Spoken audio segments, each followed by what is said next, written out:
Excusez-moi du retard.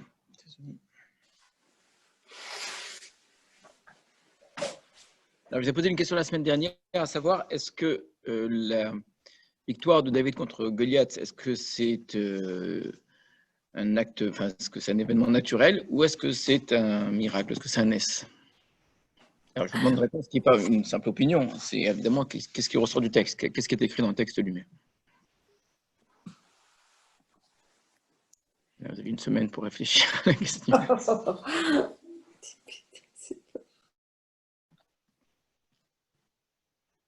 Je vous écoute. Ceux qui sont derrière leur écran ont le droit d'activer leur micro aussi et de répondre. Est-ce que le texte veut nous dire que c'est un miracle ou est-ce que le texte veut nous dire que c'était un acte naturel, un phénomène naturel? Alors, on avait vu déjà, qu'est-ce qui penche pour les phénomènes naturels? Voilà, la préparation de David. Il choisit ses pierres, donc il y a une stratégie, il sait à l'avance ce qu'il va faire, il n'est pas devant le géant et puis tout d'un coup il se passe quelque chose de fantastique, d'accord? On n'a pas d'apparition du fantastique dans le texte, d'accord? Il n'y a pas tout d'un coup de choses incroyables qui se produisent, etc. Ça peut nous paraître fantastique, nous, une pierre qui traverse, qui arrive pile dans le front et qui traverse, ça l'est pas en vérité. C'est-à-dire, jusqu'à aujourd'hui, hein, c'est pas des choses extrêmement rares. Certaines personnes qui savent utiliser une fronde et qui s'entraînent pour cela sont capables de viser des endroits extrêmement précis et avec une puissance extrêmement forte. C'est-à-dire vraiment, ils sont capables de rentrer dans un tronc d'arbre ou des choses comme cela, ou de tuer un oiseau en vol. C'est des choses qui existent jusqu'à maintenant. Donc, c'est pas du tout impossible ce qu'a fait David Ameller. Ça demande une très grande expérience de sa part, vraiment ce soit un excellent tireur, effectivement, mais le texte nous présente comme cela. Il nous présente comme quelqu'un qui choisit ses pierres et qui attend le moment voulu. Et dès que Goliath se met en marche, à peine il bouge, directement David, la première pierre, et ça touche le front de Goliath, et Goliath tombe, et il le tue avec l'épée de Goliath. Il n'est pas mort avec cette pierre-là. Ça rajoute encore à l'élément naturel, c'est-à-dire pour le tuer, il faut utiliser la propre épée de Goliath et que la pierre n'a pas suffi en réalité pour tuer Goliath. Donc ça, c'est dans ce sens-là. Qu'est-ce qui pencherait dans l'autre sens?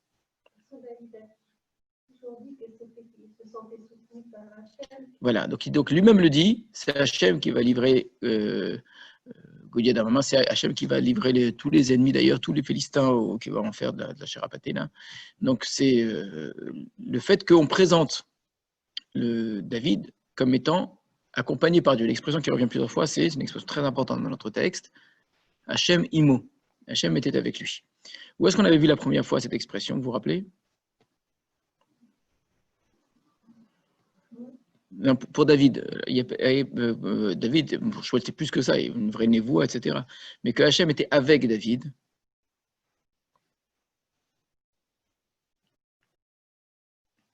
C'est étonnant que je vous pose la question, parce que c'est la première fois qu'il fait quelque chose, donc on imagine mal de le trouver avant. Dans les champs, c'est-à-dire. Alors ça, c'est l'interprétation que lui, la deuxième lecture, rappelez-vous, qu'il donne. Première lecture qu'il donne de ce qu'il faisait, c'est j'ai fait. Et Shaoul le regarde un petit peu comme ça bizarrement. Et là, il dit Hachem qui, etc. Donc, il dit ça. Il n'y a pas l'expression Hachem était avec moi, mais c'est encore plus que ça. C'est Hachem qui a tout fait. Hachem, Hachem, Miyada, etc. Mais l'expression vraiment Hachem avec, qu'on retrouve plusieurs fois, et qui est vraiment une expression clé de notre histoire. Je vous le dis tout de suite, mais on l'avait déjà abordé, parce que en dehors de toutes les autres problématiques, la problématique, c'est qu'Hachem est avec David et plus avec Shaoul. C'est le fait que Shaoul, justement, n'est plus avec Hachem, Hachem n'est plus avec. Donc il y a cette idée d'un remplacement. Donc dire qu'Hachem est avec David, c'est très important parce que c'est l'idée du remplacement, de la substitution, quoi, entre Shaoul et David. Alors, où est la première fois où on avait dit que Hachem était avec David? Je le répète, c'est étonnant parce qu'a priori, il n'y a pas de raison qu'on le trouve avant. Qu'est-ce qu'on nous a raconté avant? Avant la guerre de David contre Goliath, la victoire de David contre Goliath. Voilà, et ça faisait partie de quelle histoire? Et c'est vraiment, j'insiste beaucoup là-dessus, ça fait vraiment partie de ce que j'ai envie de vous apprendre, à découper le Tanakh en récit, en unité de texte, en utilisant, encore une fois, pas les chapitres, etc. Parfois, ça se recoupe complètement, hein. Et en l'occurrence, ici, c'est effectivement juste. Mais quand je dis une histoire, une autre, vraiment, avec une introduction, une conclusion, quelque chose qui montre bien qu'on est passé d'une histoire à l'autre. L'histoire de David et Goliath, elle est très claire. Elle commence par les Pélichtim étaient en guerre contre les Israël, etc. Et elle se termine avec. Alors, où est-ce que ça va exactement? C'est une vraie question. Simplement, lorsque David revient et qu'on entend qu'est-ce que Shaoul s'était dit au moment où David était parti, il dit mais c'est qui celui-là, etc. Donc une histoire assez claire dans son découpage. La fin, c'est plus complexe, mais en tout cas, c'est l'histoire générale de Goliath qui vient lancer le défi contre Israël et qui finalement meurt. Donc une histoire construite comme très souvent en deux parties. Première partie, un problème. Deuxième partie, la solution. Beaucoup d'histoires, c'est comme cela. Le texte précédent aussi, on a un problème et une solution. C'était quoi le texte précédent, dans lequel effectivement le texte termine par le fait que David soit le musicien de Shaoul pour le soulager, de lui faire du bien. C'est le texte qui avait commencé par Hachem qui avait dit à Shmuel qu'il ne voulait plus de Shaoul, parce que voilà, il s'était mal comporté, que donc il fallait trouver quelqu'un, et donc c'est la Meshicha, l'onction de David. Suite à cette onction de David, on me dit que Shaoul, lui par contre, c'est moi qui rajoute le par contre, mais ça s'entend très bien dans le texte, il y avait un roi Hachem qui était sur David, il y avait un roi Ra'a chez Shaoul. Et n'étant pas bien, donc les gens vont lui conseiller, il faut que tu prennes quelqu'un, etc. Et on fait venir David. Dans la description qui est faite de David à ce moment-là, à un moment où nous, on a déjà entendu parler de David parce que Shmuel a ouin David, il y a un verset, d'accord? Là, il y a un Nahar, un jeune homme qui est près de Shaoul, qui dit « Ah, je connais quelqu'un ». Et dans ce « je connais quelqu'un », qu'est-ce qu'il va dire? Alors, reprenez le texte. Ishtoar, un homme donc, qui a une certaine prestance, une allure, un bel homme, quoi.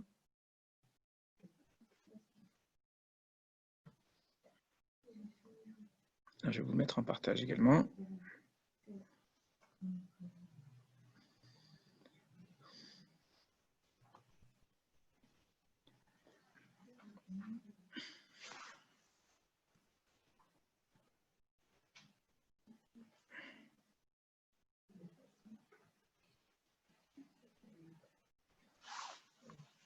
Donc, c'est le chapitre 16.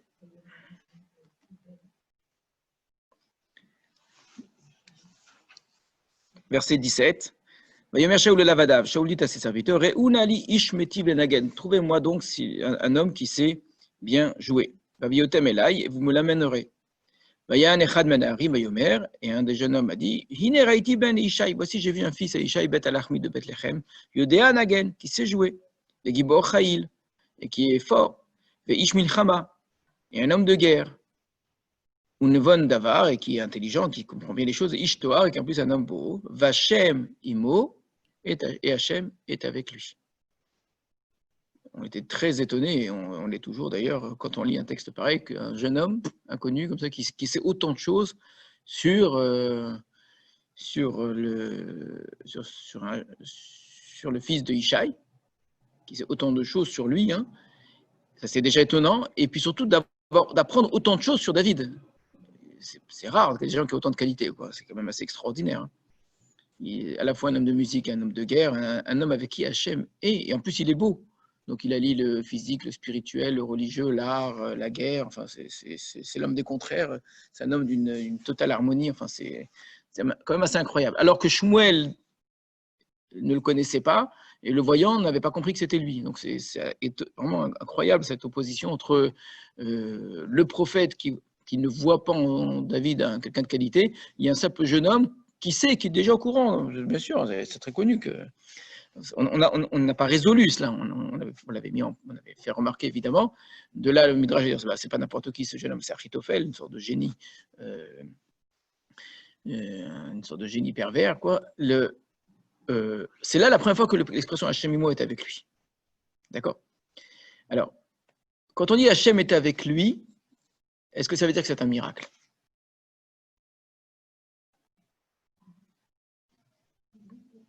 Non. Hachem est avec lui, ce n'est pas nécessairement l'idée qu'Hachem va faire des choses qui sont surnaturelles. Si on devait définir le miracle de manière très simple, des choses qui sortent de l'ordinaire, des choses que personne n'est capable de faire. Alors pour ça, je vous avais dit on allait faire un Moreh Nevuchim. Je n'ai pas eu le temps de vous photocopier. Je suis désolé, vous allez écouter Torah Sheba'al-Peh. Donc, c'est dans le deuxième livre du Moreh Nevuchim, chapitre 45. De quoi parle là-bas le Rambam? Le Rambam, vous savez, a développé, c'est le premier d'ailleurs, je pense, de manière aussi précise, aussi développée, une pensée sur la prophétie. Un véritable sujet d'étude. La prophétie, on la rencontre dans tout le Tanakh, évidemment. Les textes sont prophétiques, les prophètes nous disent des choses, etc. La Gemara parle de la prophétie, mais une sorte d'analyse de la prophétie. Comment ça fonctionne la prophétie, qu'est-ce qu'il faut pour devenir prophète, et quels sont les différents types de prophéties, etc. Ça n'avait jamais été fait. Et d'ailleurs, je ne sais même pas si quelqu'un un jour allait penser que ça pouvait être fait, une chose pareille. Analyser la prophétie comme un sujet d'étude, un véritable objet d'étude, à partir des textes prophétiques, à partir de ce que les Chachamim ont enseigné, c'est le Rambam qui va le faire. Et donc, il va vraiment développer la prophétie, comment est-ce que lui comprend la prophétie. Entre autres, il va dire qu'il y a plusieurs degrés de prophétie. Donc, il dit la chose suivante. Je vais commencer par les différents degrés auxquels fait allusion, auxquels renvoie le texte, Véomer, et je vais dire Madriga Alev, la première, Trilat Madrigot Nevoa, qui est le début des niveaux de prophétie, chez Yelavé la Ish, Aezer Eloki, qu'accompagne un homme, une aide divine. Le fait qu'une aide divine accompagne quelqu'un, c'est le premier degré de prophétie. Shianiyehu, c'est ce qui le fait mouvoir, ce qui le fait bouger. Mais Zarzeu, qui lui donne du zèle et qui l'agite, quoi. Les Maaseh Tov Gadol, pour une action qui soit bonne, grande action est bonne. Mais Kalreim, comme par exemple sauver une grande communauté du peuple d'Israël. Ou Itzil Chashuv Gadol, ou bien sauver quelqu'un d'important. Ou Ishpiyatov Anashim Rabim, ou bien avoir une influence, faire quelque chose qui a une très bonne influence sur un grand nombre de personnes. Veimtsa me'atzmo lezemaniya ou mevilasot. Écoutez bien, veimtsa me'atzmo, il va trouver en lui-même, la personne trouve en elle-même la chose qui le fait le bouger et qui l'amène à faire la chose. Vezot tikare ruach Hashem, et c'est ce qu'on appelle ruach Hashem. Où est-ce qu'on parle plusieurs fois de ce ruach Hashem? Quel est le livre en particulier qui utilise cette expression-là, plus que d'autres? Sefer Shoftim. Le Shofet se définit souvent par ce Ruach Hashem. Il n'est pas Navi, à part une prophétesse, une seule. Il n'y a jamais de névoie au sens qu'il n'y a jamais de parole d'Hachem au prophète, au Shofet. Donc ce type de névoie, la névoie, on va dire, dans son sens le plus naturel, hein, la parole d'Hachem à un homme ou à une femme, n'existe dans Sefer Shoftim que et uniquement pour Dévorah. Les autres prophètes, vous avez plusieurs fois l'expression, qui sont animés d'un Ruach Hashem. D'accord? Il y a un Ruach. Alors, ce n'est pas le seul endroit, on trouve chez les Nevi'im, mais également écrit qu'il y a un Ruach. Le mot Ruach s'applique très souvent d'ailleurs à la névoie elle-même. Donc, que quelqu'un soit animé par un Ruach d'Hachem pour faire quelque chose, pour faire un acte héroïque, vous trouvez chez Shimshon, vous trouvez chez Gideon, vous trouvez chez plusieurs, à aucun moment il y a une parole d'Hachem, mais le texte nous dit, voilà, il y a l'esprit d'Hachem qui agite en lui, d'accord? Écrit les paramo, écrit pour Shimshon, qui commençait à teinter en lui, d'accord? Comme quelque chose qui vient, qui revient, et puis il voit le lion, il déchire le lion, etc., d'accord? Alors, nous dit le Rambam, c'est le premier niveau de névoie. C'est pas du tout de la névoie, et beaucoup vont même pas considérer ça comme la névoie, au sens qu'il n'y a pas de parole d'Akadosh Baruch Hu, à aucun moment. C'est pas un homme qui a entendu Hachem dire fais ceci ou fais cela. Alors, qu'est-ce qui s'est passé? Est-ce que c'est devenu une marionnette, un robot qui n'a pas réfléchi, que tout d'un coup Hachem a agi à travers lui? On aurait pu avoir un petit peu cette image-là qui renvoie à d'autres cultures, à d'autres traditions, dans lesquelles l'homme est possédé par une sorte de puissance, et que finalement il n'est qu'une marionnette. Alors, ce n'est pas présenté non plus comme ça dans le texte. C'est pas non plus quelqu'un qui fait que dire Hachem m'a dit de faire ça, ou on m'a dit. C'est pas ça. C'est quelque chose qui vient de lui, ça vient de lui, comme Rambam dit, c'est Méniatso, quelque chose. Mais il y a dans cette volonté intérieure, dans ce courage, l'idée du courage très souvent, dans cette intelligence aussi, une excellente stratégie, par exemple, une idée géniale, comment attaquer un ennemi, etc., que des choses qui sont entièrement naturelles. Alors, dans le cas de Shimshon, il y a quand même quelque chose d'assez surnaturel, mais qui n'est pas dans l'acte. Ce n'est pas un acte particulier qui est miraculeux, c'est le personnage lui-même tout entier depuis sa naissance qui est hors du commun. Mais au moment où il agit, la personne est animée d'un esprit. On le retrouve depuis Moshe Rabbeinu qui demande à Hachem de prendre quelqu'un qui est animé d'un esprit pour le remplacer. Donc, c'est quoi cet esprit-là? Ça peut être dans certains cas vraiment la névoie, mais ça peut être, et c'est ce que nous dit le Rambam, mais il y a beaucoup de textes qui vont dans ce sens-là, un acte héroïque qu'on va considérer comme étant une sorte d'association, je ne sais pas comment dire cela, entre l'homme, sa pensée, sa volonté, sa force, son intelligence, etc., et Hachem. Et les deux ne font qu'un.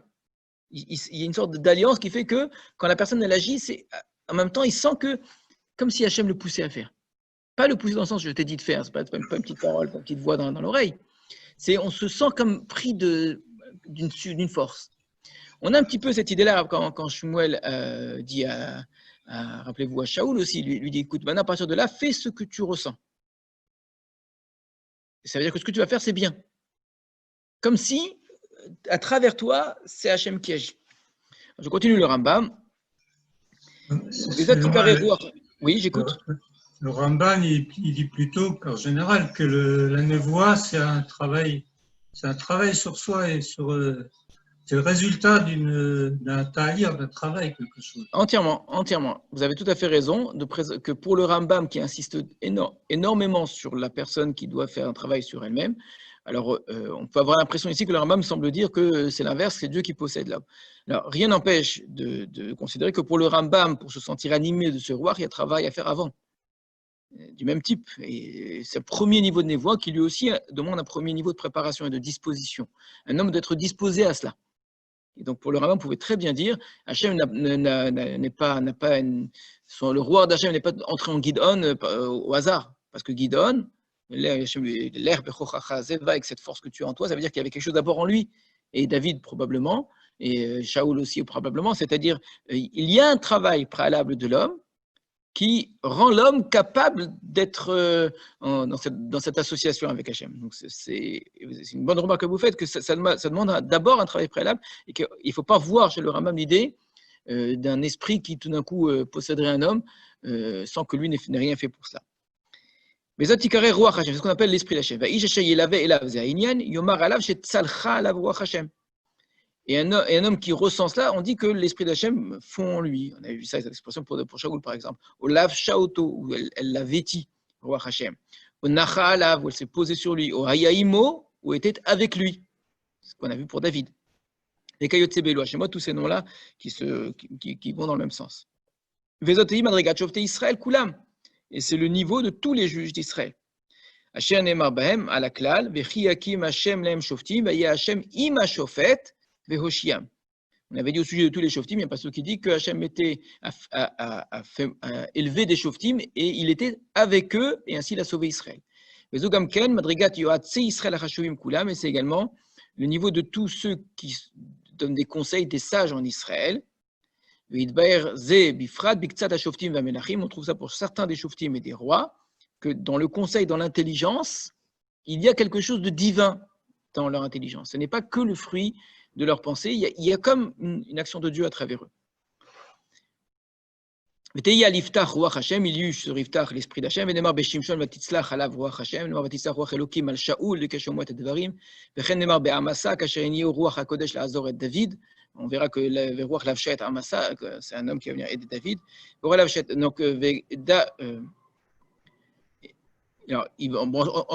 il va parler de Moshe. Par exemple, il va donner l'exemple intéressant que Moshe, qui est lui le plus grand des prophètes au sens hors du commun, c'est une prophétie au-delà de la prophétie dont on parle généralement. Eh bien, le Moshe du début qui a tué l'Égyptien, c'est exactement le même niveau. Et donc, ça va très bien plus dans l'idée du Rambam de chercher des degrés. Avant d'arriver Moshe Rabbeinu, il a commencé comme tous les shoftim. Et c'est quoi le premier acte? Un acte d'héroïsme, un acte de bravoure, où là-bas, on ne dit pas que pourtant qu'il y a Hachem qui est entré en lui. Il n'y a aucune expression de ce type-là. Rambam interprète comme étant un premier degré de névoie. Alors ça veut dire quoi, névoie, dans ce sens-là? En quoi c'est de la névoie? C'est la névoie, c'est-à-dire que l'homme est attaché à quelque chose qui le dépasse, est attaché à Kadosh Baruch Hu. On dit Hachem est avec lui. Alors le plus haut degré, ça va être jusqu'à entendre, comprendre une parole, une vision divine, d'accord? Je mets Moshe encore de côté. Et le premier degré, c'est, sans que ce soit une parole, mais je sens que ce que j'ai à faire, c'est ça qui est vrai, ça qui est juste. Comme si c'est une évidence, mais c'est sûr, je me sens poussé, je me sens voilà, comme quelqu'un qui me dit vas-y, vas-y. Ça, c'est le premier degré. Donc, ce n'est pas un miracle au sens, ce qu'a fait David, au sens exceptionnel, miraculeux du terme, etc. Mais pour avoir cette force, pour avoir ce courage, pour avoir ce toupet qu'il a, et de dire de manière aussi affirmative, hein, Hachem m'a sauvé, et de la même manière qu'il m'a sauvé, il me sauvera, d'accord? D'où tu es, comment tu peux parler comme ça? Soit tu es un fou, soit tu es un orgueilleux. C'est qu'on n'est plus ici dans un homme qui parle avec sa simple intelligence. C'est quelque chose qu'il ressent et pas quelque chose qu'il comprend. Ce n'est pas ici une sorte de réflexion en se disant je suppose que si je fais ça, Dieu va sûrement m'aider parce qu'il n'y a pas de temps qui m'aide pas. Ce n'est pas ça du tout. On est dans une forme d'assurance liée à une réalité ressentie. Et ça, c'est déjà la névoie. C'est-à-dire où quelqu'un, vous lui dites, mais pourquoi tu fais ça? Il dit, je ne peux pas t'expliquer, mais je sais que c'est comme ça. Tu as entendu Hachem te parler? Hachem ne m'a pas parlé, mais je sais qu'Hachem est avec moi. Évidemment, tous les fous, vous les mettrez aussi dans le même bateau, sauf qu'eux se trompent. Il y a quelque chose qui paraît à ce moment-là comme irrationnel. Alors pourtant, le Rambam est très rationnel. On n'a pas le temps de vous expliquer en quoi tout ça pour Rambam, c'est aussi très rationnel, mais ça, ce n'est pas du tout notre sujet. Ce que je voulais vous montrer, c'est que on assiste ici à une certaine ressemblance entre Shaoul et David, rappelez-vous. Shaoul, pour qu'il devienne roi, il lui a fallu aussi cet esprit prophétique, que lui aussi soit pris de cela, qu'il le transforme, etc. Mais quelle est la différence entre Shaoul et David? Une fois, dans ce qui fait qu'ils se ressemblent, hein, les deux, pour être des rois, ont besoin de cet esprit, comme d'ailleurs les Shoftim avaient cet esprit-là. Cet esprit d'Hachem avec lui. C'est plus que l'esprit, ils avaient Hachem avec eux, comme David a Hachem avec lui, comme Shaoul avait Hachem avec lui, et là Hachem qui va abandonner Shaoul, justement. Alors, finalement, quelle est la différence entre Shaoul et David si sur ce point-là, ils sont pareils? Évidemment, mais je ne parle pas de ça, mais je parle sur ce qui est commun. La chose elle-même, ce rapport à Dieu, cette assistance divine, je ne sais pas comment appeler ça, cette présence divine avec eux, j'utilise le langage du Rambam, cet accompagnement divin. Ah si, bien sûr qu'il y croit. Au contraire, il est perdu d'ailleurs quand ça l'abandonne. Évidemment qu'il y croit. Et on va redire quelque chose qu'on avait dit sur la royauté en général de David par rapport à celle de Shaoul. Il a dû être changé, il a dû être transformé, on dit. Ça le transforme, on ne dit pas que David est transformé par cela. Quoi d'autre? Il a dû être contaminé par d'autres qui, eux, l'avaient. Il a besoin d'une forme, il a besoin d'un rituel, il a besoin de quelque chose. Et il y avait de la musique qui jouait à ce moment-là, d'accord? Donc c'est quelque chose qui est presque artificiel chez lui. Finalement, il y arrive. Mais il y arrive par quelque chose qui lui est personnel, par une disposition, une préparation personnelle, mais c'est quand même pas suffisant. Pour cela, il faut forcer un petit peu la chose. Comment? Je vais le mettre à côté d'autres gens et dans cette ambiance générale, eh ben, ça va un petit peu le prendre. Et puis il y aura de la musique, il va être pris dans l'extase, d'accord? David, non. David, qu'est-ce qui fait qu'il y a roi Hachem qui apparaît chez lui? La première fois qu'on le voit, c'est la fois la plus surprenante, c'est quand le Nahar parle de cela. Et là, à ce moment-là, c'est très surprenant. Comment est-ce que le Nahar peut dire qu'Hachem est avec lui? Comment c'est possible? Je suis pshat, ça veut dire quoi Hachem est avec lui? Dans tout le Tanakh, Hachem est avec lui, ça veut dire, on l'a bien expliqué, qu'il a fait un acte héroïque, ou il a donné un conseil extraordinaire, qui a sauvé quelqu'un. Voilà, c'est ça Hachem avec lui. Ce que dit le Rambam, alors évidemment, vous allez dire Rambam, ce n'est pas un commentaire pshat nécessairement de la Torah. Là, c'est clairement le pshat. Dans le texte du Tanakh, vous ne trouvez pas Hachem est avec lui sans rien. Comment le Nahar dit Hachem est avec lui? Il est avec lui de quelle manière? C'est-à-dire, qu'est-ce qu'il a fait? Et par la suite, quand il va tuer Goliath, alors là, on va dire, bah oui, là, Hachem est avec lui, on a bien vu. Mais à ce moment-là, il est avec lui, c'est-à-dire, alors pour mieux répondre quelque chose, comment le Nahar sait qu'Hachem est avec lui? De manière que David sait qu'Hachem est avec lui, peut-être.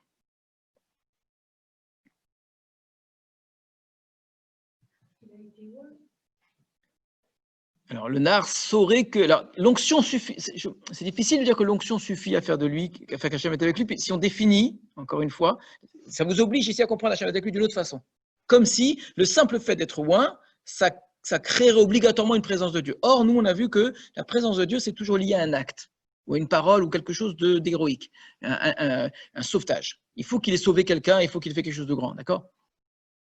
Alors, peut-être, on dirait, ben non, là, le simple fait de loin, ça veut déjà dire qu'Hachem est avec lui. Ça me paraît un peu difficile, honnêtement. Il faudrait un acte de bravoure, quelque chose, mais on ne l'a pas. On vient à peine de le découvrir. Il se défendait, c'est... Alors, voilà, la seule chose qu'on pourrait dire, effectivement, c'est que de David lui-même, on entend qu'il avait fait des choses extraordinaires quand il était, semble-t-il, assez souvent, mais il a manière de présenter des choses comme si c'était quelque chose de presque courant, je ne sais pas quoi. Et qu'un jeune enfant qui a tué un lion, qui a tué un ours, d'accord, et plusieurs fois, ah ben Hachem est avec lui, d'accord. D'accord. Donc effectivement, ça voudrait dire que ce que va dire David plus tard, ça, de manière rétroactive, ça nous permet de comprendre, ça voulait dire quoi qu'Hachem était avec lui. C'est qu'en fait, il avait tué le lion et l'ours. Et ça, c'est quand même assez extraordinaire qu'il ait fait ça. Alors, ça remet en question quand même un petit peu le Rambam. Pourquoi? Que le Rambam a quand même tenu à préciser que ce n'est pas l'acte de force ou de bravoure en tant que tel qui suffit à dire qu'Hachem est avec lui. Le Rambam le précise bien. Il y a une autre condition, c'est un acte de bravoure, quelque chose d'extraordinaire, de grande force, mais pour sauver le peuple d'Israël, ou sauver une grande partie, ou pour sauver un homme important, d'accord? Là, oui. Le roi Hachem, c'est pas pour aller sauver. Finalement, l'acte de bravoure, il a servi à quoi? Celui de David, quand il a tué l'ours, ça servait à sauver qui? Ses animaux, c'est tout. Alors, pour sauver un mouton, Akadosh Baruch Hu, il a besoin d'être avec lui. C'est incroyable. C'est-à-dire que Akadosh Baruch Hu va aller, l'esprit de Dieu pour aller sauver un agneau qui coûte 2 zouz.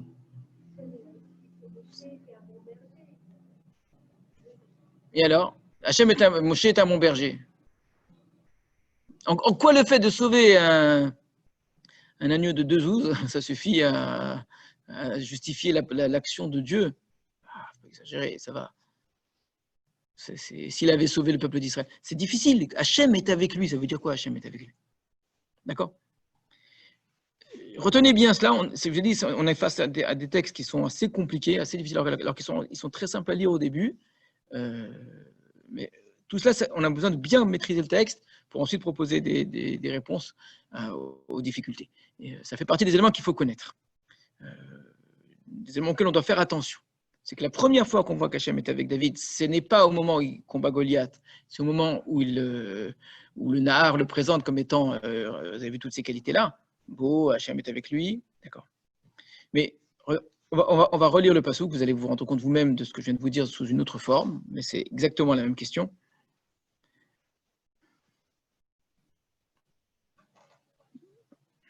Vous voulez certainement poser cette question quand vous avez lu le passouk, mais vous savez, comme très souvent, on a une sorte de filtre qui nous empêche de lire ce qu'on lit.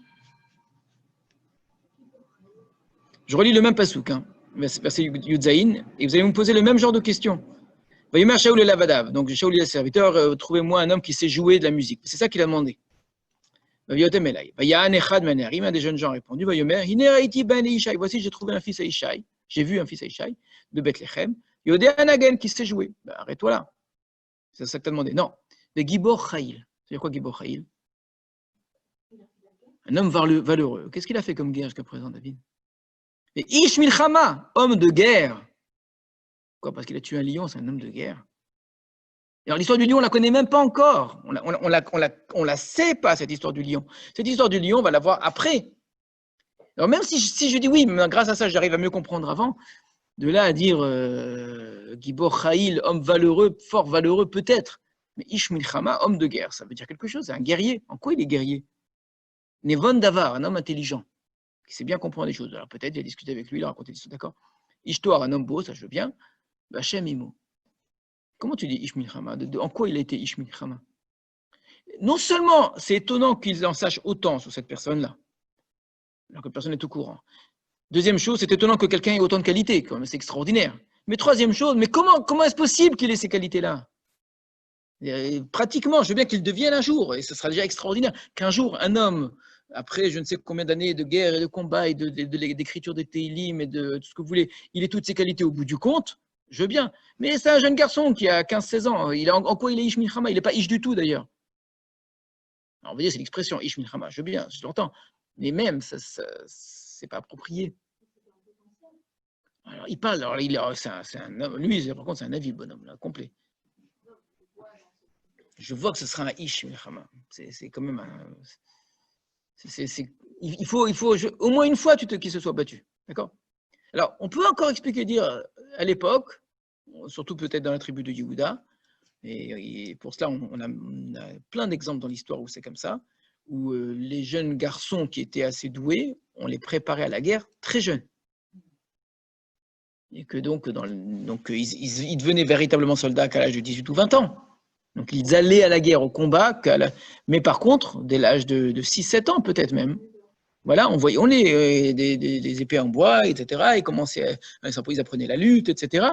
Et donc, il y en avait qui sortaient du lot. Et on disait, voilà, il est Ish Milchama, celui-là, il est fait pour la guerre. D'accord? Ça pourrait s'entendre. D'accord? Mais je dis, malgré tout, de tomber dessus comme ça nous oblige à une relecture. Dire, tu m'as dit un truc, ah non, il ne faut pas que je le comprenne dans ce sens premier, il faut que je le comprenne dans un autre sens. Mais effectivement, ça pourrait s'entendre qu'il a montré des qualités, même bien qu'il soit jeune et qu'il ne soit jamais encore allé à la guerre, qui font de lui certainement Gibor Chaïl, Ish Milchama, etc., etc. Voilà.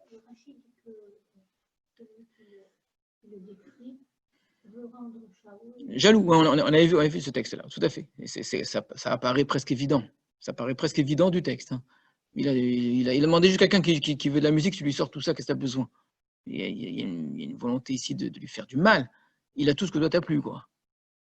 Et plus encore, même, d'ailleurs.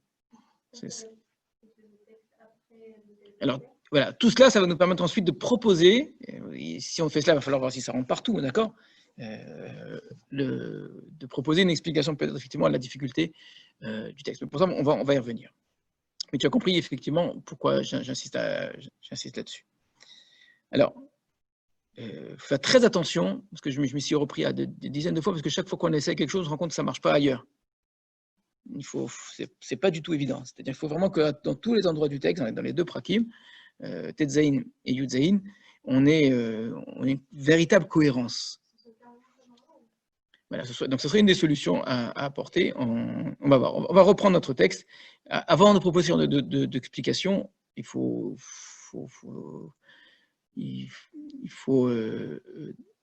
être sûr que c'est véritablement ce que le texte dit et d'une certaine façon que le texte indique. Bon, on va y arriver, c'est dommage d'aller plus vite que la musique. On reprend notre texte, d'accord?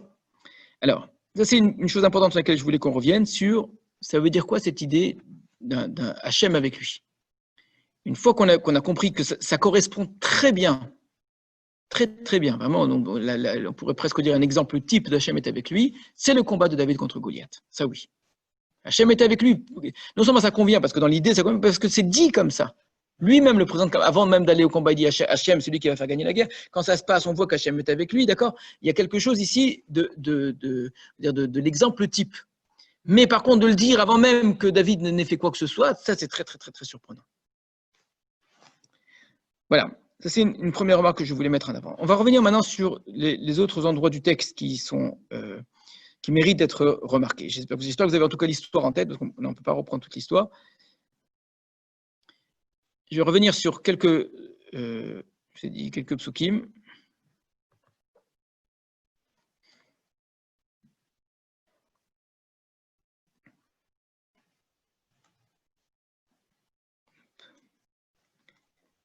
Alors,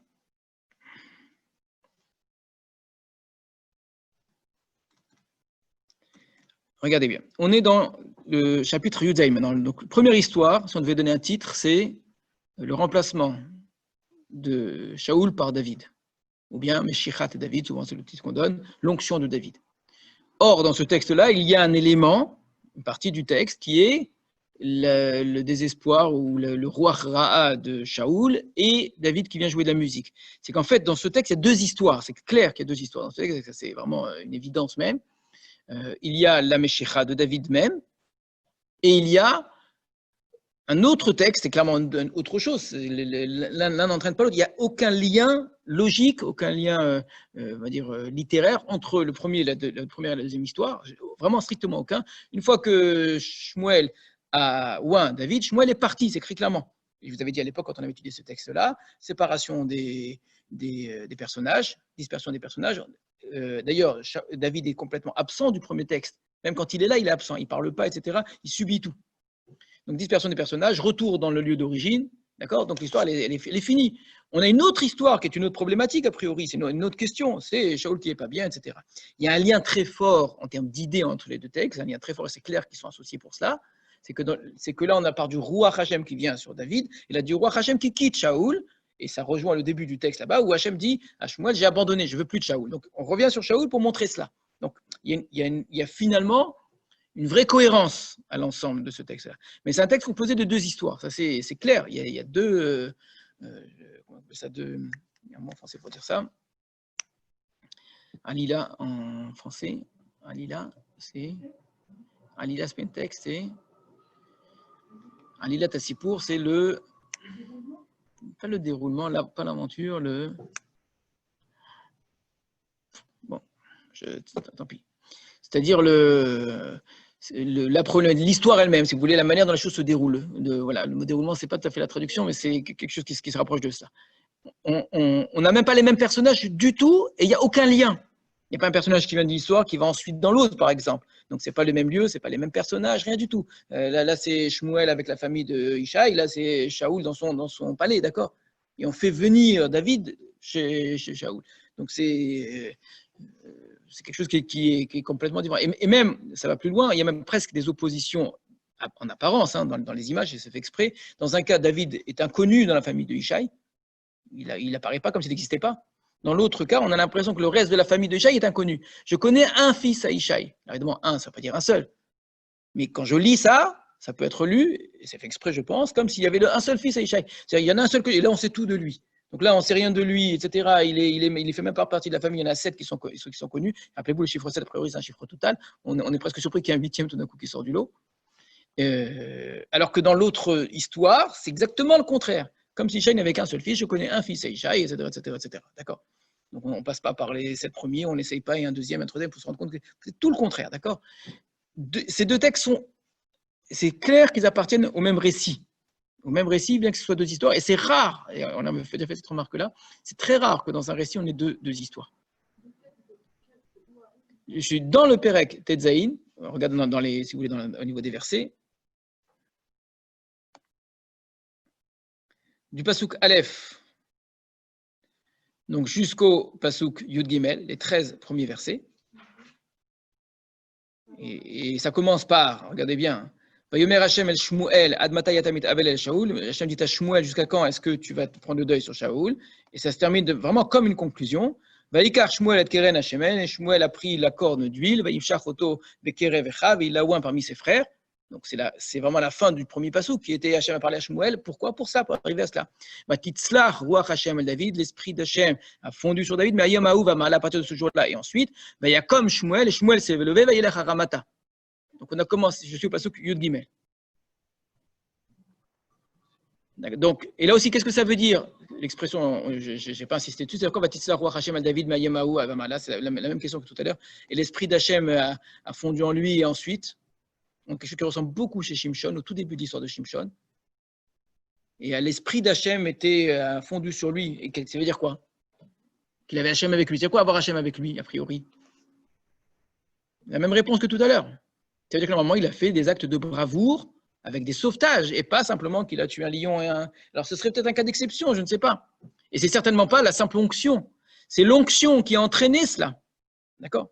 Mais le sens habituel du terme, il a l'esprit en lui. Ça veut dire qu'il a fait des actes, comme pour Shimshon aussi, où on ne raconte pas les premiers actes de Shimshon. Il a sauvé des gens, il a fait quelque chose, il est avec force, avec courage, il avait Hachem avec lui. Donc, ça, c'est clairement une histoire. La deuxième histoire, Veruach Hachem, Sarah Meim Shaoul. Mais les deux histoires sont très liées. Elles sont attachées très fortement. On joue sur les mots. Vatisla roi Hachem el David. À David, il y a roi Hachem. Par contre, roi Hachem, Sarah, elle a quitté Shaoul. Mais là, j'ai une autre histoire qui n'a rien à voir, a priori.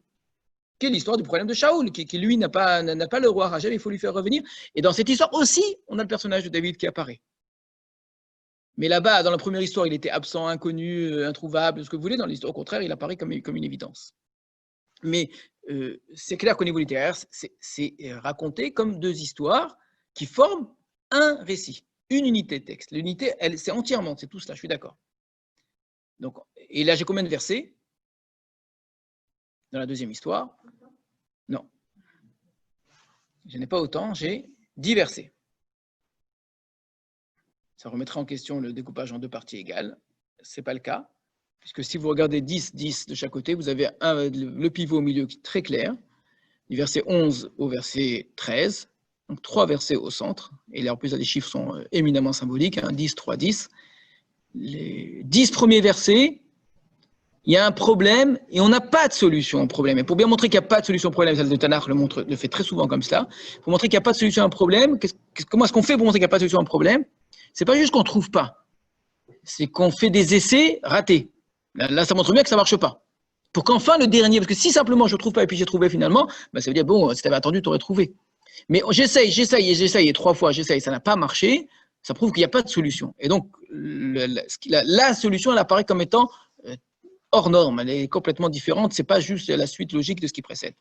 Donc les 10 premiers versets se terminent par, et donc Ishaï a fait passer ses 7 fils devant Shmuel, et Shmuel a dit à Ishaï, Hachem n'a pas choisi cela. Ça paraît vraiment comme une conclusion de ça ne marche pas. Les 3 versets suivants, Yomer, Shmuel et Ishaï, Shmuel et Ishaï, dis-moi, tu n'en as pas d'autres? Et il dit si, j'en ai un autre. Voilà, 3 versets du milieu, c'est les versets où David apparaît dans l'histoire. Et le verset central de notre texte, Yomer Hachem, Kum Meshacheu Kizehu. Hachem qui n'avait pas parlé depuis le début, qui lui avait dit juste, c'est pas celui-là, etc. Il lui dit, lève-toi, oins-le, car c'est lui. Donc, ça va dans tout ce que je viens de vous dire, va dans le sens que c'est bien un seul récit, composé, vraiment construit comme d'habitude, avec 10 versets d'un côté, 10 versets de l'autre, et 3 versets au milieu. Mais malgré tout, on arrive à faire 2 choses à la fois, et à avoir un même récit, mais en même temps avoir une histoire de 13 versets et une histoire de 10 versets. Je vous ai dit, dispersion des personnages, des changements de lieu, changement de problématiques, je ne sais pas comment on peut traduire à Lila, changement d'enjeu, voilà, c'est un petit peu l'enjeu de l'histoire. C'est autre chose, d'accord? Mais tout ça, ça forme une seule histoire. Avec l'idée, et l'esprit d'Hachem était en lui depuis le début, donc sans qu'on me dise quoi, et on retrouve ça dans la deuxième histoire, où le Nahar, il sait, celui-là, il a l'esprit d'Hachem en lui, d'accord? Hachem est avec lui. Mais ça veut dire quoi, Hachem avec lui? Voilà pour le premier chapitre qui nous intéresse. Dans le deuxième chapitre, il y a d'autres choses qu'il faut mettre en avant. Donc, le deuxième chapitre commence au verset 1, où on a la description de ce que fait Goliath. À ce moment-là, on ne parle pas du tout de David, on parle des Pélishtim et de que tout le monde a très peur, et Goliath qui insulte, etc. La description extraordinaire de Goliath qui est très grande, etc. D'accord. On arrive au verset 12, et le verset 12 ici montre vraiment le découpage dans le texte très clair entre une première partie qui est la problématique, Goliath, qui est le grand méchant, très fort, et tout le monde a très peur, etc. Et ça se termine, va dire Ouméod, ils ont eu très peur au verset 11. Tout ça, que pour ça. Tous les 12 premiers versets, c'est juste pour vous dire qu'il y a un grand méchant qui fait peur à Israël et qui insulte Israël. Voilà, je vous ai résumé en quelques mots. Verset 12. Fait David, ben Ish Ephrati, Hazé, mi Bethléem Yehuda. Et David, le fils de cet homme de Ephrat, de Bethléem Yehuda, Ushmo Ishaï, dont le nom c'est Ishaï. Vélo Shmonavanim, et qui a 8 fils. Et l'homme à l'époque de Shaoul allait parmi les hommes, c'est-à-dire qu'il était assez âgé. Il y a plein de choses à dire sur ce verset-là, mais qu'est-ce qui nous intéresse par rapport à ce que je recherche ici? Qu'est-ce qui ici est étonnant dans l'expression? D'habitude, comment est-ce qu'on présente un personnage? Rappelez-vous pour Shaoul, comment est-ce qu'on avait présenté Shaoul? La première fois, au tout début de l'histoire de Shaoul. Et David, d'une autre façon, c'est aussi, mais on peut pas faire de la même façon, parce que chez David, ça passe justement par l'idée qu'il était caché, mais ça revient un petit peu au même. Très bien, on dit. Et Ishaï avait 8 fils, Le dernier d'entre eux s'appelait David, donc Ishaï de Bethléem, Yehuda, etc., etc., etc. De commencer par David, et David, V David. Comment tu dis V David? Première chose. Deuxième chose, c'est quoi ce Hazé?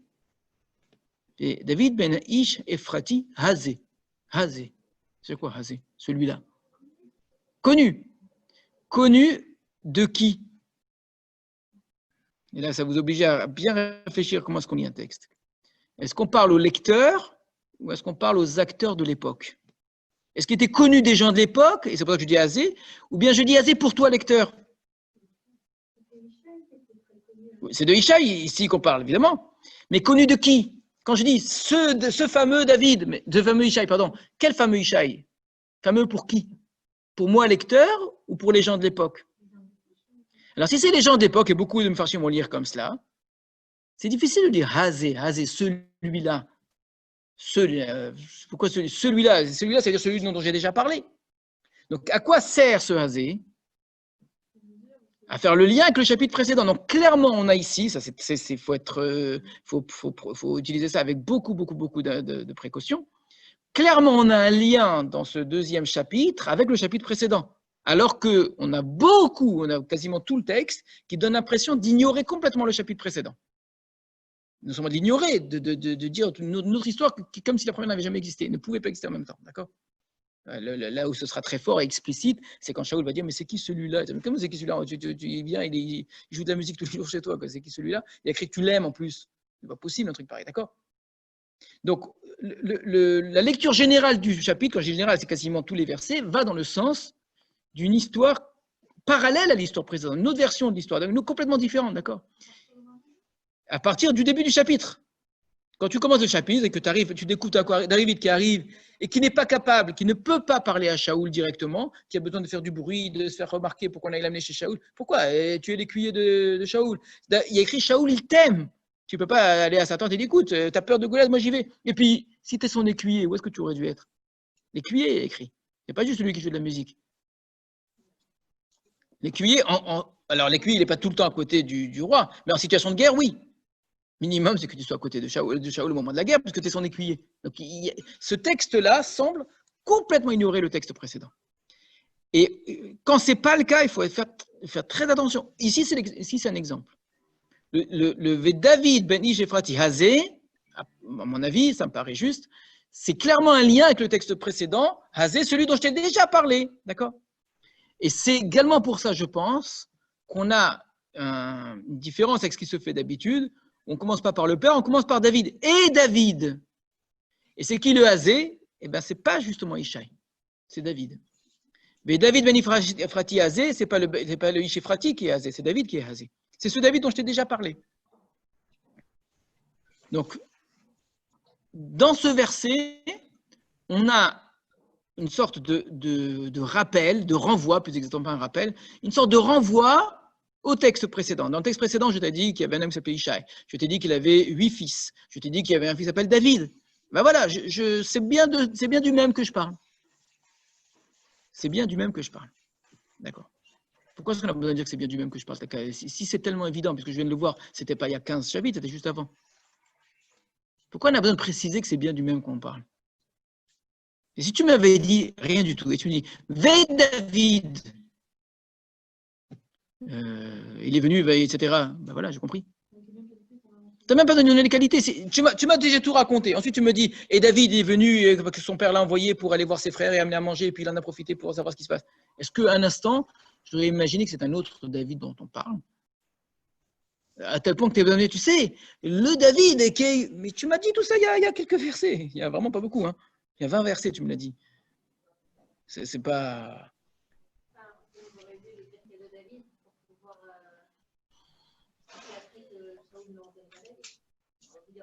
Ça nous aurait aidé, ça veut dire que tu es en train de supposer, donc ça nous aurait aidé de dire qu'il y a 2 David différents, et pour ne pas qu'on dise cela, pourquoi ça nous aurait aidé? Parce que justement, on a l'impression que c'est un autre qui apparaît dans l'histoire, pour ne pas qu'on dise, on a besoin de faire le lien, ce qui veut dire que ce verset-là a conscience que le récit que je vais donner pose problème par rapport au récit précédent. Et c'est très important ici. L'auteur, dans ce qu'il dit, tient compte de ce que le lecteur est censé savoir et ne pas savoir. Et ce qui l'oblige à dire cela, c'est que tu vas être embêté par ce que je vais te dire. Et donc, comme tu vas être embêté, je te précise. C'est le même, David, d'accord? Très bien. C'est une remarque très importante que tu viens de dire. Et à mon avis, je n'ai pas d'autre explication que ça. Qu'est-ce que tu as besoin de raconter tellement de choses sur quelqu'un dont on a parlé juste avant? Si ce n'est parce que je risque d'imaginer que ce n'est pas de lui dont tu parles. C'est pas possible, ce n'est pas le même. Et pourquoi ce ne serait pas le même? À cause de tout ce qu'on va voir après. Autre verset qui va dans le même sens. Donc après, on a parlé des trois fils. Comme par hasard, les trois fils sont lesquels? Sont les mêmes trois dont on a parlé précédemment. Oh, il y a combien de fils, à part David? 7. Ni dans le premier récit, ni dans le deuxième récit, on nous fait la liste des 7 fils. Ce qui fait un lien très fort au niveau schématique du texte. Donc on utilise un schéma ressemblant. Alors là, vous me dire bah, c'est évident, il n'y avait que les trois, parce que les trois, c'est les plus grands, j'entends très bien. Mais avant, le texte aurait pu s'amuser aussi à faire la liste de tous les 7. Et Shmuel, il laissait le premier, il laissait le deuxième, il laissait le troisième, il laissait le quatrième, il laissait le cinquième, il laissait le sixième. Et ça, on ne l'a pas fait.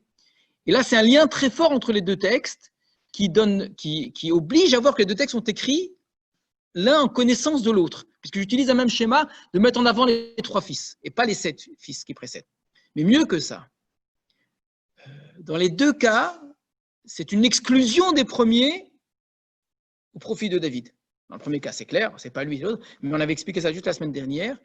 Quand David vient et que Eliav se met en colère, pourquoi Eliav se met en colère? Parce qu'il sent qu'on lui remet en question. Pourquoi c'est pas toi qui le fais? C'est pas toi qui le fais, c'est moi. Donc on est dans un schéma tout à fait comparable. On a Ishaï qui a 7 fils. Dans ces 7 fils, il y en a 3 qu'on met en avant et les 3 sont exclus, sont rejetés. Soit parce qu'Hachem ne veut pas d'eux, soit parce que ils n'ont pas été à la hauteur, ils n'ont pas eux-mêmes attaqué Goliath. D'accord? Et finalement arrive le 8e, tout à fait inopiné, inattendu, et qui lui par contre va être bon. Mais plus encore, en quoi les deux schémas se ressemblent? Qu'est-ce que possèdent les premiers qui donneraient l'impression qu'ils pourraient être choisis et qui justement fait qu'ils ne sont pas choisis? Quelle est la qualité des premiers qui donnerait l'impression, ben voilà, c'est eux? C'est pas suffisant. Non, c'est pas présenté comme étant l'aîné nécessairement. Là, non, ça c'est la deuxième histoire. Ils vont à la guerre, mais ça ne suffit pas. Il y en a des milliers à la guerre. Qu'est-ce qu'ils ont de les premiers? Qu'est-ce qu'il y a qui représente? Qu'est-ce qui est rejeté finalement? Qu'est-ce qu'on rejette et qu'est-ce que David, de manière surprenante, a et qui fait qu'il est choisi? Le problème de ce contre quoi David, d'une certaine façon, va se battre, ou ce qu'on va rejeter, c'est la taille, la grandeur. Celui qui est gadol est rejeté, c'est celui qui est katan qui est pris. Plusieurs fois, on dit que David, il est katan. Eliav, il est grand de taille. Eliav, c'est lui le grand de taille. Et qu'est-ce qui est grand de taille dans la deuxième histoire? Goliath. Regardez le lien incroyable qu'on est en train de faire entre Goliath et Eliav. Et ce n'est pas le grand de taille qui gagne, c'est le petit de taille. C'est incroyable de voir la ressemblance entre ces deux histoires qui, a priori, sont complètement différentes. Hein. Ce n'est pas le grand de taille qui gagne, c'est le petit. C'est déjà vrai dans l'histoire de Shmuel. Ce n'est pas le grand de taille qui gagne, c'est le tout petit, c'est lui qui gagne. Ce n'est pas le grand Goliath, etc. Et tout le monde a peur de cette grandeur. On a très peur de la grandeur. Il est immense. Et Eliav, il a peur. Et tout le monde a peur. Et Shaoul a peur parce qu'il est grand, Goliath. La grandeur impressionne. Mais qu'est-ce que vous racontez? Aussi grand qu'il est, il va tomber très bas. Alors, qu'est-ce qu'il y a? David représente quelque chose qui fait tomber la grandeur. C'est vrai dans les deux histoires. Donc là, on est dans des schémas trop ressemblants pour être le simple fait du hasard.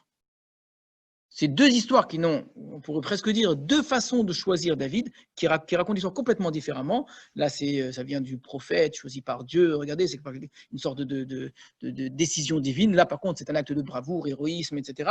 Et pourtant, bien que l'un, ça vient de Dieu, l'autre, ça vient de l'homme, il y a énormément de ressemblances. Et des ressemblances qui sont de l'ordre du symbolisme, et pas des ressemblances où vous avez la même histoire et les mêmes éléments, etc.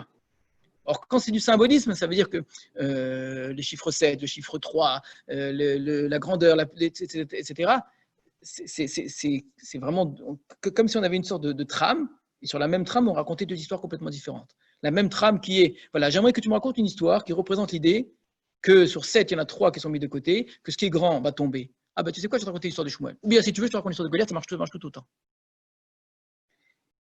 Voilà pour la ressemblance. Maintenant, on va revenir sur un autre verset qui fait un lien avec le texte précédent, ce verset très important, Pasuk Tetvav. Donc on nous a juste présenté David très simplement, donc le fils de Ishaï. Ensuite, on nous a parlé des 3 fils. et de David qui est Ouakatan, verset 14. Et les 3 grands étaient partis après Shaoul. Verset 15. À mon avis, le mot, volontairement, le texte porte les deux sens. Il est et plus jeune et plus petit de taille. Voilà. Mais c'est clair qu'on joue là-dessus. C'est clair qu'il est Ekatan, il est petit de taille et moins âgé. Verset 15. Ve David, Holech Vashav Me'al Shaoul, Lirot et Son Aviv Bet Lachem. Donc, on est dans une description des personnages, d'accord, pour qu'on comprenne la suite de l'histoire. On nous a dit, voilà, il y a David, il a le fils de Ishaï, il y a 3 fils, ils sont à la guerre, lui, il n'est pas allé à la guerre encore, d'accord, etc. Et David, à la différence de ses frères qui, eux, allaient à la guerre, il était Holech Vashav, il allait et venait, Me'al Shaoul, de sur Shaoul, bizarre ce Al, on pourrait dire de chez Shaoul, Lirot et Son Aviv Bet Lachem, pour aller faire paître le troupeau à son père à Bethléem. Ça veut dire quoi ce pasouk? Que David faisait l'aller-retour. Ça veut dire que clairement, on est en train de faire avec le chapitre précédent. C'est en cohérence totale avec l'histoire précédente. Et pourquoi est-ce qu'il allait chez Shaoul? En quittant le troupeau de son père. Rappelez-vous, c'était écrit, pas dans ces mots-là, mais c'était exactement l'idée. Donc, je reviens au chapitre précédent. Une fois qu'on lui demande, donc il dit de faire venir David parce que pour qu'il joue de la musique.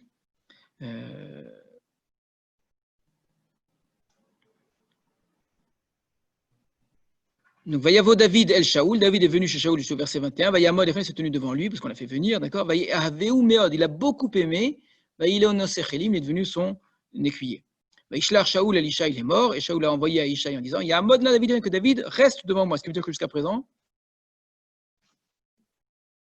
il allait et venait.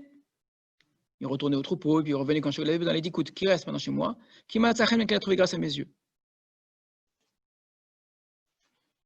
Donc, ça paraît vraiment être un lien avec le texte précédent. David faisait l'aller-retour chez Shaoul. Alors, s'il faisait l'aller-retour chez Shaoul, comment tu vas me dire après que je ne le connais pas?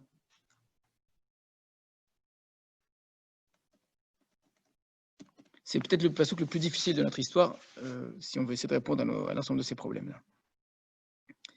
Donc, pour revenir à ta proposition, Camille, si je dis que ce n'est pas dans l'ordre, qu'est-ce que tu fais de ce passouk?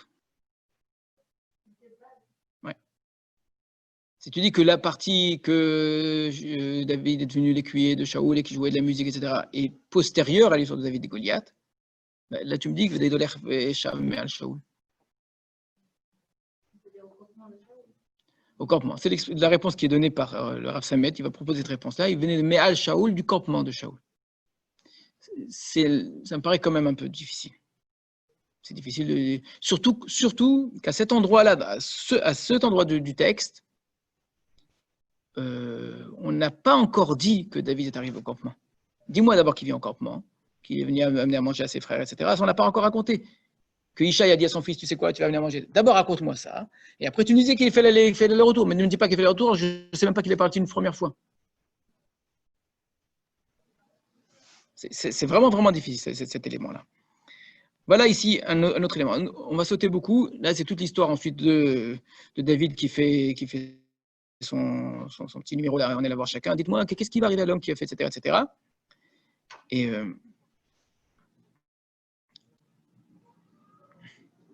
verset 37, quand David se trouve devant Shaoul, il lui dit, écoute, tu ne peux pas y aller, tu es un enfant, etc. Il dit, ouais, moi j'ai fait ça, etc. Et finalement, Shaoul qui ne répond pas, et David qui reprend, verset 37, Vayomer David, Hachem, Asher Yitzilem Yadahari ou Miyadadov, Hu Yatzilem Yadapelishti Azeh. Et là, Shaoul qui va lui répondre, Vayomer Shaoul à David, l'air, Vachem Yeimar, qu'Hachem soit avec toi. Là, vous voyez bien l'expression Hachem est avec toi, ça veut dire gagner la guerre, faire quelque chose d'extraordinaire.